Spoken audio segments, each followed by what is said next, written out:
Bonjour à tous et bienvenue dans votre journal de ce lundi 17 mars. Ce soir, le bout du tunnel pour les candidats aux élections municipales. Il reste 4 jours de campagne officielle, 6 jours avant le premier tour. Ce soir, premier épisode de notre feuilleton consacré au quotidien d'un maire. On va suivre toute la semaine Jean-Pierre Renaud à la tête de Saint-Denis-la-Chevasse. Le surendettement, une situation parfois inextricable qui ne touche pas que les paniers percés. Vous allez voir qu'un salaire de plus de 4 000 € ne suffit pas parfois pour faire face aux accidents de la vie. Et puis plus léger, on ira aussi ce soir dans les coulisses de la mi-carême de Couex. La 58e édition est en pleine préparation à l'abri des regards. Dans une semaine, à la même heure, une bonne partie des communes de Vendée aura déjà une idée assez précise de son nouveau maire. D'ici là, les candidats mettent les bouchées doubles. Il reste 6 jours avant le premier tour des élections municipales. Mais c'est aussi ce soir la dernière ligne droite pour ceux qui ne se représentent pas. C'est le cas de Jean-Pierre Renaud qui administre Saint-Denis-la-Chevasse, un agriculteur qui raccroche après 19 années aux semaines bien remplies. Carl Laboureux. Il est 11h et comme tous les matins, du lundi au vendredi, Jean-Pierre Renaud quitte sa tenue d'exploitant agricole pour endosser celle de premier magistrat. Depuis 1995, l'éleveur est également maire de Saint-Denis-la-Chevasse, commune de 2200 habitants. Et pour mener de front ces deux activités, l'agriculteur élu a appris à s'organiser. Il m'arrive des fois de changer de tenue jusqu'à 4 fois dans la même journée, ça m'est arrivé. Bon, pas tous les jours quand même, normalement je ne me change qu'une seule fois parce que c'est en milieu de journée, je viens en principe aux alentours de 11h en mairie, de 11h jusqu'à 13h, voire quelquefois 14h, s'il y a des difficultés particulières. Aujourd'hui, pas de problème particulier à régler, si ce n'est les affaires courantes. Bon, j'en profite pour signer les dernières délibres. Dernière délibération du conseil municipal et dernière signature de Jean-Pierre Renaud qui a donc décidé de mettre fin à 19 années passées à la tête de la commune. Le mandat de maire, j'ai commencé en 1995, mais j'avais à mon actif 2 mandats de conseiller municipal, c'est-à-dire 12 ans auparavant, donc 83. 1983, en 1983, j'avais 30 ans. Et 30 ans après, Jean-Pierre Renaud est toujours fidèle au poste. Enfin, pour quelques jours encore, après les élections municipales, il quittera ce fauteuil. J'évite de trop y penser pour l'instant. Je commence à faire le tri de mes documents, mais je préfère rester sur les projets qui sont encore en cours. Je dirais que je lâche pas. En attendant la désignation de son successeur, le maire sortant de Saint-Denis-la-Chevasse reste donc aux affaires, car la vie de la cité ne s'arrête pas. Et la suite de ce feuilleton consacré à Saint-Denis-la-Chevasse, ce sera évidemment dans le journal de demain. Et puis toute la semaine, on va faire un rapide récapitulatif de ce qu'il ne faut pas oublier le 23 mars. Ce soir, gros plan sur les papiers d'identité. Cette fois-ci, tout le monde va devoir montrer une pièce d'identité au moment de voter, même dans les plus petites communes. La préfecture accepte une vingtaine de papiers. Tous ont le point commun d'avoir votre photo dessus. Ça va de la carte d'identité, évidemment, au permis de chasse, en passant par la nouvelle carte vitale ou encore la carte du combattant. Et puis on va terminer cette semaine aussi la présentation, toujours par ordre alphabétique, des listes dans les principales villes du département. Ce soir, on va se rendre au Poiré-sur-Vie, puis à Beauvoir-sur-Mer. Le Poiré-sur-Vie, c'est un chef-lieu de canton. Et dans cette commune de 8000 habitants, 2 listes seront proposées aux électeurs dimanche prochain. La première, c'est celle menée par le maire sortant, Didier Mandelli. Il est UMP, mais sa liste, elle, est d'hiver droite. On l'écoute, il nous expose les principaux axes de sa campagne. Pour le Poiré-sur-Vie, ce que nous entendons faire en priorité, c'est bien sûr le développement économique dans l'espace intercommunal avec nos zones d'activité, mais aussi sur le plan commercial. Conforter la vie associative, c'est une donnée essentielle pour l'attractivité et le bon fonctionnement, le bien vivre ensemble. Et puis également sur le mode de gouvernance, puisque nous avons beaucoup de délégués. Enfin, moi j'ai beaucoup de délégués, j'ai une équipe avec beaucoup de compétences, et puis associer la population à l'ensemble de nos décisions. L'autre liste, elle, est d'hiver gauche. Elle est emmenée par Joël Rocheteau. On l'écoute au micro de Marine Fumolo. Il développe ses priorités dans cette campagne. Nous avons 3 grands axes de priorité, une vision globale de l'urbanisme, une vie citoyenne participative et une gestion durable du territoire. Donc par rapport à la vision globale de l'urbanisme, nous privilégierons un aménagement du centre-bourg avec le rapprochement du pôle santé dans le centre-bourg et le maintien de la pharmacie dans ce centre. Axer tout ça autour de l'hôtel-restaurant du centre, on pense qu'il est important d'aménager, de redynamiser le centre-bourg.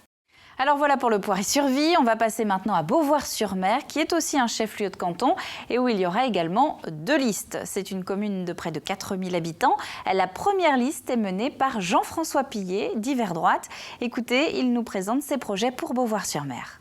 Sécuriser l'agglomération et donner un axe sur l'emploi en créant une zone artisanale accessible, visible, donner les moyens aux futures entreprises et la mise en place d'ateliers relais, la création d'un logement public à loyer modéré, la création d'un terrain de camping pour le développement du tourisme et en partenariat avec l'Agence régionale de santé et le Conseil général, l'ouverture d'un pôle médicalisé. Et la deuxième liste proposée aux électeurs de Beauvoir-sur-Mer est celle du maire sortant Christian Thibault. Lui aussi est plutôt d'Hiver Droite. On écoute ses priorités. Développer l'économie, harmoniser le territoire par le passage du plan d'occupation des sols en PLU, améliorer le cadre de vie, répondre aux besoins associatifs et sociaux, conforter le soutien médical, conforter l'accueil touristique. La priorité principale sera bien sûr de développer l'économie en créant de nouvelles voies pour accéder à la zone artisanale et en facilitant l'accès aux entreprises. La mobilisation des bénévoles a finalement payé du côté de Tiffauges. Le corps du jeune kayakiste disparu fin février dans la Sèvre nantaise a été retrouvé samedi matin près de l'endroit où il naviguait. Ce sont des pêcheurs qui ont permis de le localiser grâce à leur matériel de sondage.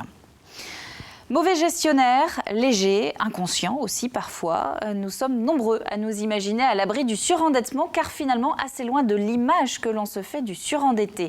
Sauf que la réalité est nettement plus nuancée. En Vendée, peu de surendettement à cause d'un home cinéma ou d'une voiture hors de prix. Non, il est plutôt dû aux charges fixes qui augmentent. Edwige Richard. Personne n'est à l'abri d'un surendettement. Perte d'emploi, maladie grave, changement de vie, les causes de surendettement sont nombreuses. En 2013, en Vendée, la Banque de France a enregistré 1800 dossiers de surendettement. 158 ont été traités par l'association Crésus. Malgré ces chiffres, la Vendée reste encore loin des départements gravement touchés par le surendettement. Dans le Nord, par exemple, certains départements comptent jusqu'à 60 000 dossiers par an. Chaque cas est différent, mais en Vendée, on remarque que les personnes surendettées ont souvent un salaire bas, mais des charges fixes qui augmentent au fil des années. Conséquence, ces personnes accumulent des crédits, elles font ensuite des crédits pour rembourser les crédits. La spirale est alors lancée et certains comptent jusqu'à 17 crédits. Et en Vendée, vous avez aussi pas mal de ventes de maisons, de gens qui se sont un peu trop endettés sur de l'immobilier, et qui sont maintenant obligés de vendre leur maison. Les salaires bas ne sont pas les seuls à se retrouver dans ces situations. En Vendée comme ailleurs, un changement dans une vie peut faire tout basculer. Nous avons actuellement un monsieur qui gagne plus de 4 500 € par mois. Il s'est endetté, et il s'est endetté pour une raison mais bête, sa femme est tombée malade. Les indemnités journalières que devait toucher madame, elle les touche avec toujours 8-10 jours de retard. Résultat, il ne peut pas faire de budget. La banque refuse. Voilà. Face à de telles situations, des solutions existent. Des associations comme Crésus accompagnent et conseillent les personnes surendettées. Mais l'une des premières règles est d'agir avant la catastrophe. Une piste intéressante pour le porte-monnaie des futurs locataires. Les honoraires des agences immobilières pourraient bientôt ne plus être forfaitisés, mais payés au mètre carré. 12 € le mètre carré à Paris, 10 à Nantes, 8 en Vendée, ce qui pourrait jusqu'à diviser par 2 les frais dans les plus grandes villes. L'application pourrait avoir lieu dès la prochaine rentrée universitaire, en septembre. La réforme doit être entérinée dans les prochains mois. On passe au sport maintenant avec un mot de cyclisme pour commencer et un Paris-Nice plutôt en demi-teinte pour le Team Europcar. Thomas Voeckler a finalement abandonné hier sur la dernière étape pour ne pas compromettre le reste de la saison, explique le cycliste sur sa page Facebook. Mais au classement général, Cyril Gauthier arrive 6e. C'est d'ailleurs le 2e français après Arthur Vichot qui est lui sur la 3e marche du podium. Au classement par équipe, la formation vendéenne termine donc 18e à 53 minutes derrière le leader espagnol Movistar. Dans le reste de l'actu sportive du week-end, Anthony Jamin met les femmes à l'honneur ce soir avec 2 équipes lyonnaises qui ont marqué le week-end, les basketteuses en Ligue 2 et les handballeuses de National 3. Et puis un mot de baseball aussi avec le début du championnat. Regardez. Grosse défaite pour les handballeuses herbretaises en National 3 féminine, maillot bleu face aux Lyonnaises, première du championnat. Après une entame de match à l'avantage des locaux, La Roche se réveille et remet les compteurs à 0. À la mi-temps, le score est de 15-12 en faveur des Lyonnaises. La seconde période s'annonce difficile pour les joueuses d'Anila Siloré. La Roche est en pleine confiance et côté herbretais, trop peu de remplaçantes pour faire tourner les effectifs. À bout, les herbiers explosent et laissent s'imposer les joueuses de Dominique Soulard au terme de l'heure de jeu, 33-21. En basket aussi, les Lyonnaises maillots rouge et blanc se sont largement imposées face à une équipe d'Aix privée de leur meneuse. Une différence de niveau visible dès les premières minutes de jeu. Les Lyonnaises, très solides en défense et habiles aux 3 points, ne laissent aucune chance aux Aixoises. Les 3 quarts temps vont donc se dérouler de la même manière, l'Armada lyonnaise profitant de chaque opportunité pour accentuer le score et ainsi rester invaincue sur son parquet. Au terme des 40 minutes de jeu, c'est chose faite, score final sans appel, 85-44. Enfin en baseball, début de saison pour les Marcassins des Herbiers qui recevaient ce dimanche les clubs de Nantes et de Saumur dans le cadre du championnat régional non homologué. Rappelons que 6 équipes seulement composent ce championnat régional, Le Mans, Saint-Barthélemy, Saumur, les Herbiers, Champ-Saint-Père et Nantes. Avec 22 seniors et 8 juniors, le but de ces rencontres est de développer plus encore le club, attirer les juniors, pour composer une équipe complète et surtout obtenir une homologation synonyme de championnat officiel. Mais pour l'heure, les consignes sont claires, oublier le résultat sportif et se faire plaisir. Et puis un mot de football aussi ce soir avec les résultats du week-end. Et en national, si le Poiré-sur-Vie a remporté son match, eh bien c'est match nul pour Luçon, match nul aussi pour les Herbiers, ça c'est du CFA, et défaite pour les Fontenaisiens face aux Bretons de Vitré. Quelques images de voile maintenant avec le podium de la solo Maître Coq. Les premiers skippers sont arrivés samedi matin avec la victoire du local de l'étape, si l'on peut dire, le skipper Maître Coq, Jérémy Bayou. Les Finistériens Gildas Mahé et Thierry Chabani complète ce podium. Ça a été tendu, c'est comme en Figaro en général, c'est-à-dire que c'est très serré, c'est-à-dire qu'il y a un gros niveau. On a été 4 bateaux échappés quasiment du début à la fin et on s'est tiré la bourre quasi pendant tous les 2 jours de course, au contact, sans dormir, avec tout le temps des petits coups à faire, être dessus la vitesse du bateau. Et puis à la fin, sur le dernier petit coup, j'ai réussi à passer Yann et Alagnac a gagné cette première solo Maître Coq, puisque c'est la première solo les sables sous le nom de Maître Coq. Et puis les Paralympiques, avant de refermer cette longue page sport, la France termine finalement 5e à Sochi avec 12 médailles, dont 5 en or. Pour mémoire, les sportifs tricolores valides sont revenus, eux, avec 15 médailles, dont 4 en or, ce qui plaçait la France 10e nation au classement général. Un mot de poupée maintenant, poupée qui déraille complètement. Le festival a lancé une soirée compagnie créole Francky Vincent et Patrick Sébastien à l'annonce de sa programmation. Une soirée qui annonce déjà complet. Alors pour satisfaire tout le monde, eh bien les organisateurs proposent une 2e date avec les mêmes artistes. Un poupée redéraille le 25 juillet. Mise en vente des places, c'est demain mardi à partir de 10h. Des couleurs maintenant, des couleurs et bientôt de la musique pour les carnavaliers de Couex. Les habitués de la mi-carême le savent depuis le temps que l'événement existe. Ça fera 60 ans en 2016. Dans quelques semaines, la commune va accueillir chars, danseurs et personnalités le temps d'un défilé. Et d'ici là, il faut papilloter. Aurélia Horner.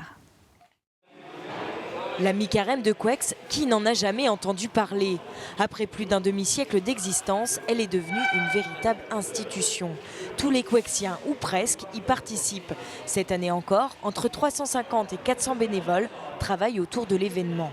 toutes les associations se côtoient, ça implique les gens pour les autres fêtes qui se font dans Couex. Tout le monde est main dans la main parce que tout le monde se connecte grâce à la mi-carême. Quelle que soit la manifestation qu'il y a après, tout le monde participe parce que bon, on a fabriqué un char ensemble pendant 3 mois, 4 mois. Donc après, on est devenus copains. Il y a beaucoup de gens qui sont devenus amis. À 3 semaines du jour J, l'heure est aux finitions et plus exactement au papillotage, comme on dit ici. Une technique simple, mais qui demande beaucoup de patience. On met un petit peu de colle à tapisserie sur le sujet, on prend la papillote, on la met sur la main comme ça, on enfile le doigt, on la colle. Et on vient en coller une autre après et en les serrant pour qu'il n'y ait aucun jour entre les deux. Enfants, parents, amis, tout le monde est mis à contribution. Si pour la plupart des associations c'est un moyen de récolter des fonds, chacun a ses raisons de venir. Le fait de se retrouver entre amis et d'avoir un bon moment de convivialité ensemble. C'est bien, il y a une bonne ambiance.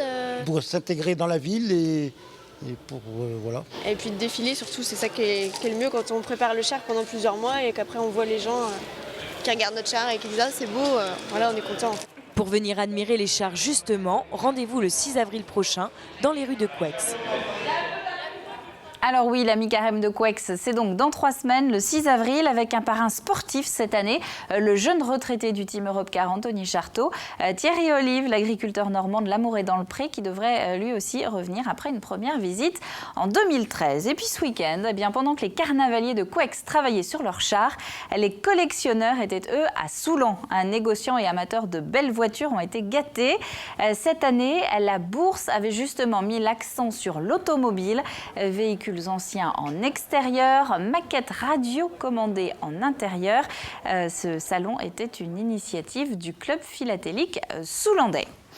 Avant de se quitter, on ouvre l'agenda de la semaine. Une semaine noire dans les maternités et les cabinets libéraux. Une partie des sages-femmes continue de se mobiliser pour essayer d'obtenir le même statut que les médecins. Elles veulent être reconnues comme profession médicale. Alors concrètement, eh bien, les sages-femmes s'habillent de noir cette semaine et jeudi, elles appellent à la fermeture des cabinets libéraux ainsi qu'à la grève dans les PMI. Mouvement social aussi dès demain avec un appel à la grève interprofessionnelle. Un rassemblement est prévu place Napoléon à 14h30 à La Roche-sur-Yon. Rassemblement pour l'emploi, les salaires, la sécurité sociale et les services publics. Jeudi, match de gala de ring hockey au profit de l'association des sourires pour Jade. La Vendéenne affronte à La Roche-sur-Yon au stade de l'Angelmière l'équipe de France senior. Jade est en fait une petite lyonnaise de 10 ans atteinte de trisomie et d'une maladie rare, celle de Moya-Moya. Vendredi, début de l'opération Tous au golf, c'est un peu plus léger. Initiation gratuite à la discipline avec les instructeurs sur place. Les 6 golfs de Vendée y participent et c'est sur inscription. Et puis dimanche, dimanche, vous le savez, on le répète assez, c'est le premier tour des élections municipales. On se retrouvera d'ailleurs dès 19h45 sur TV Vendée pour une soirée en direct avec les résultats de toutes les communes du département. Le temps de demain, pas beaucoup de changements par rapport à ce lundi. Début de journée très couvert, la tête dans le brouillard sans avoir fait d'excès et le soleil qui s'impose au fil de l'après-midi. Le bulletin complet, c'est dans un instant avec Armelle Pavageau. C'est la fin de ce journal. Merci à vous de l'avoir suivi. On se retrouve évidemment demain, même heure, pour le prochain point sur l'actu vendéenne. D'ici là, on va prolonger un petit peu le week-end et le soleil avec ces belles images de Jimmy Guérin tournées hier du côté de la Faute-sur-Mer. À demain.